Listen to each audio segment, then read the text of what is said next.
നമസ്കാരം.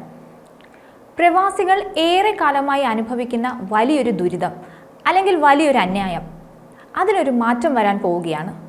അതെ, പ്രവാസികൾക്കൊരു ആശ്വാസ വാർത്ത. പാവം പ്രവാസികളെ കാലാകാലങ്ങളായി വിമാന കമ്പനികൾ ഊറ്റിപ്പിഴിയുകയാണ്. ഗതികേട് കൊണ്ടാണ് പ്രവാസികൾക്ക് ഇതിനൊക്കെ നിന്നുകൊടുക്കേണ്ടി വരുന്നത്. എപ്പോഴാണോ പാവം പ്രവാസികൾക്ക് കൂടുതൽ ആവശ്യമുള്ളത് ആ സമയത്ത് നിരക്ക് കൂട്ടി അവരെ കൊള്ളയടിക്കുക എന്നുള്ളത് വർഷങ്ങളായി എല്ലാ വിമാന കമ്പനികളും വെച്ചു പുലർത്തി വരുന്ന ഒരു നയമാണ്. പ്രത്യേകിച്ച് ഉത്സവകാലമായ ഓണക്കാലം, പെരുന്നാൾ സീസൺ അല്ലെങ്കിൽ പരീക്ഷാ അവധിക്കാലം, അപ്പോഴൊക്കെയാണ് കുടുംബസമേതം പ്രവാസികൾ ഏറ്റവും അധികം നാട്ടിലേക്ക് വരുന്നതും അവധി കഴിഞ്ഞ് തിരിച്ചു പോകുന്നതും. ഈ തക്കം നോക്കിയാണ് വിമാന കമ്പനികൾ ഇവരെ കൊള്ളയടിക്കുന്നത്. സാധാരണ നിരക്കിനേക്കാൾ വളരെ കൂടുതൽ നിരക്കാണ് ഈ സമയത്ത് വിമാന കമ്പനികൾ വസൂലാക്കുന്നത്. ഇതിനെതിരെ കാലാകാലങ്ങളിൽ വലിയ പ്രതിഷേധങ്ങളൊക്കെ ഉണ്ടായിട്ടുണ്ട്. എന്നാൽ ഇതിനൊരു മാറ്റം വരാൻ പോവുകയാണിനി. വിമാന ടിക്കറ്റ് നിരക്ക് വർധനയ്ക്ക് തടയിടാൻ പോവുകയാണ് കേന്ദ്ര സർക്കാർ.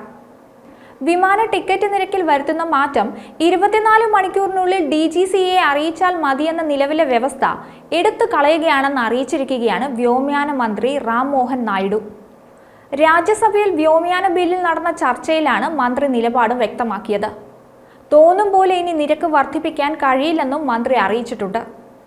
വിമാന ടിക്കറ്റ് നിരക്ക് തോന്നും പോലെ വർദ്ധിപ്പിക്കുന്നത് തടയിടാനാണ് കേന്ദ്ര സർക്കാരിന്റെ ഈ നീക്കം. ഭാരതീയ വായുയാൻ വിധേയക് ബില്ലിലാണ് നിലവിലെ വർധനവ് തടയാനുള്ള നടപടി സർക്കാർ സ്വീകരിച്ചത്.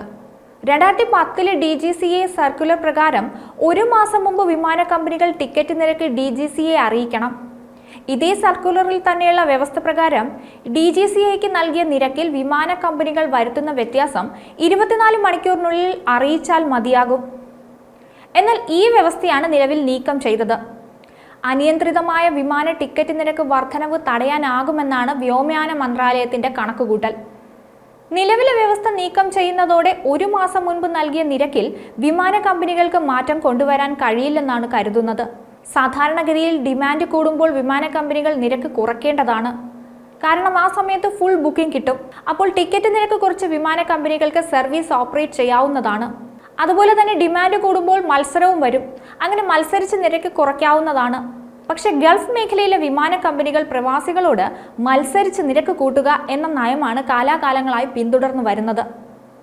കയ്യിലുള്ളത് മുഴുവൻ സ്വരുക്കൂട്ടി വെച്ചാണ് പ്രവാസികൾ നാട്ടിലേക്ക് വിമാനം കയറുന്നത്. അവരെ കൊള്ളയടിക്കുന്ന വിമാന കമ്പനികളുടെ നയം ഒരു രീതിയിലും ന്യായീകരിക്കാനാവുന്നതല്ല.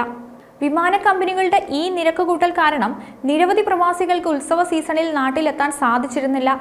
അവർ നാട്ടിലെത്തുന്നത് മാറ്റിവെക്കുകയും നിരക്ക് കുറയുന്ന സമയത്ത് എത്തുകയുമാണ് സാധാരണ ചെയ്യുന്നത്. എന്നാൽ ചില പ്രവാസികൾ പോക്കറ്റ് കാലിയായാലും പ്രിയപ്പെട്ടവരെ കാണാൻ എത്തുമായിരുന്നു.